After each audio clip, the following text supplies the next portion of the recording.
kembali ke kewajiban yang tidak kecil ya, hampir 1 M. Itu tepatnya berapa juta, Bu? Berapa ratus juta itu?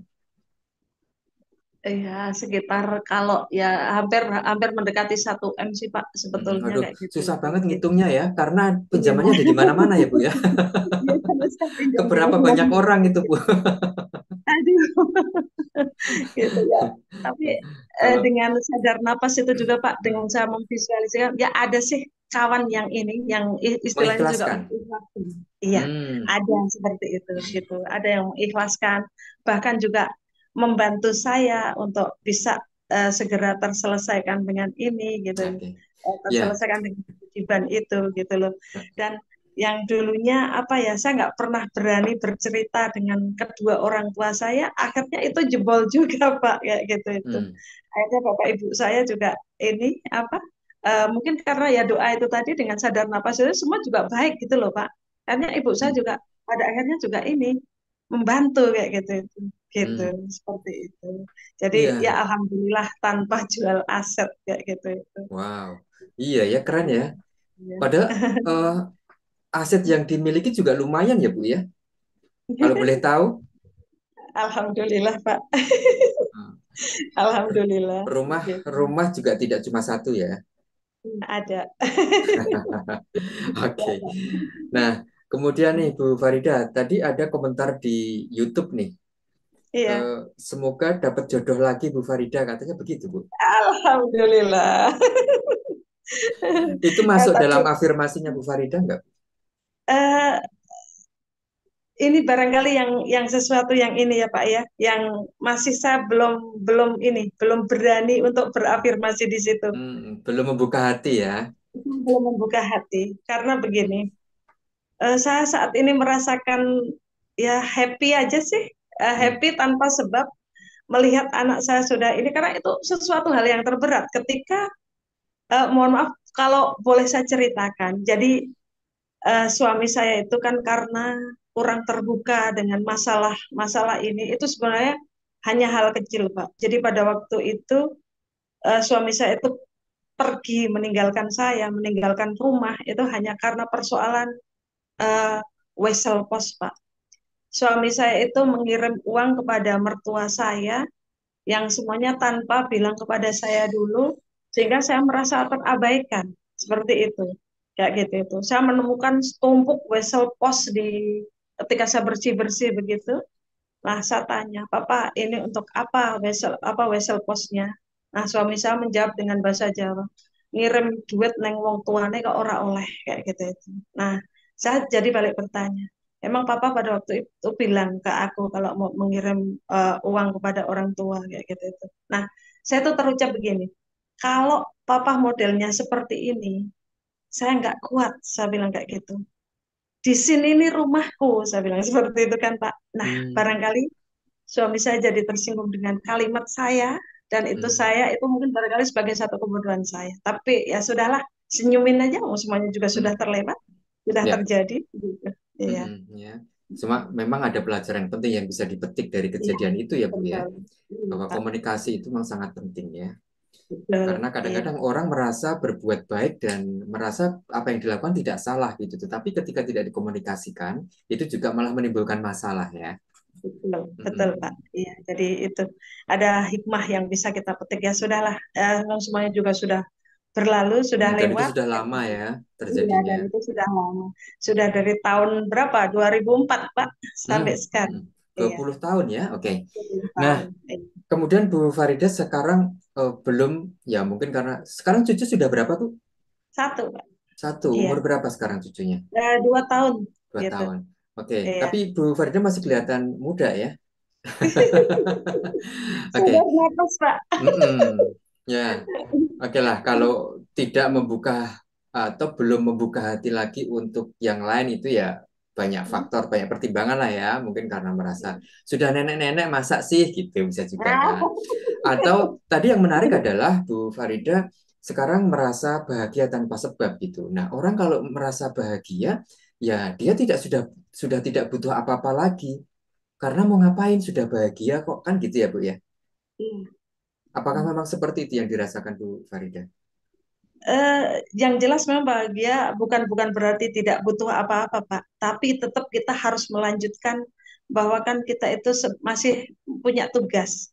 Tugas sebagai manusia yang harus memakmurkan bumi. Kan begitu kan, Pak? Ya gitu itu. Itu Ya, yang harus kita ya ini, dan harus kita kita semua pancing dan betul. kita semua ini kan kelak akan menjadi leluhur ya bagi anak cucu cicit kita ya. Sehingga Gitu. memang selama nafas masih kita punya ya kita harus terus berjuang melakukan yang terbaik ya Bu ya. Nah, yang juga menarik tadi Bu Farida, jadi ketika orang sudah merasakan kebahagiaan tanpa sebab, itu kan artinya rasa bahagia itu tidak dipengaruhi oleh faktor dari luar diri kita, ya, sehingga itu yang biasanya disebut bahagia tanpa syarat. Karena tidak harus dengan apapun kita sudah bisa bahagia gitu, sehingga bahagianya tidak ribet. Dan hal-hal yang terjadi di luar diri kita itu tidak pernah menjadi masalah buat kita. Nah, itu mungkin kuncinya ya Bu Farida ya untuk bisa Iya, selalu legowo, selalu bahagia dan tidak terpengaruh oleh kejadian-kejadian di luar diri kita sehingga kita juga tidak mudah emosi, tidak mudah kecewa. Seperti itu ya Bu ya. Eh, iya. gimana Bu Ini Farida? yang saya herankan juga ya, Pak. Yang saya herankan itu begini. Saya tuh dulu mudah sekali marah, ya gitu. Tapi semenjak ikut ini ya, semenjak rutin sadar napas, hilang itu entah kemana saya juga bingung. Anak Hmm, saya tuh sampai kadang-kadang bilang gini, Mah, kalau orang itu punya pikiran kayak Mama, makmur dunianya, adem kayak gitu, gitu. hmm, Anak saya sampai bilang seperti itu, gitu. hmm. Karena saya sekarang nggak bisa marah, Pak, dan kemarahan tuh hilang, benar-benar sirna, nggak tahu saya harus ini gitu loh. Ya walaupun mungkin di hati juga ada rasa-rasa dongkol gitu, ya udah gitu aja. Semuanya kan hanya pikiran kita ternyata yang membuat kita dongkol kayak gitu itu, gitu. Kalau tadi menyimak bagaimana kewajiban Bu Farida ini bisa pelan-pelan sedikit demi sedikit terselesaikan itu karena ada kemampuan keuangan ya. Jadi sebagian memang terbayar, sebagian juga ada kewajiban yang diikhlaskan oleh si eh, pemberi pinjaman ya, teman-teman ya Bu ya. Iya. Ya, jadi kalau nah dalam konteks seperti itu Bu Farida, bagaimana Bu Farida memaknai keberlimpahan dan rezeki? Karena Ya. kan tidak mesti berupa uang ya. Jadi rizki itu ternyata setelah saya sadari semuanya, Pak. Jadi keluarga saya itu kan kemarin juga bertanya, sebenarnya kamu itu kok sampai punya kewajiban sebesar itu kenapa? Saya juga ditanya seperti itu sama ibu saya. Saya pengen membahagiakan anak. Ibu saya bilang, kebahagiaan itu bukan diukur dengan uang. Seperti itu. Gitu. Jadi kalau ibu itu melihat kamu sehat, melihat kamu bahagia, ya gitu, itu ibu juga ikut bahagia kayak gitu. Tapi kalau kamu apa eh, susah, semuanya juga nanti akan eh, fatal juga kayak gitu. Nah, Hmm, disinilah juga saya benar-benar menyadari semuanya, Pak, bahwa hmm, rizki itu juga bukan perwujud uang saja, tetapi juga kebahagiaan itu juga rizki.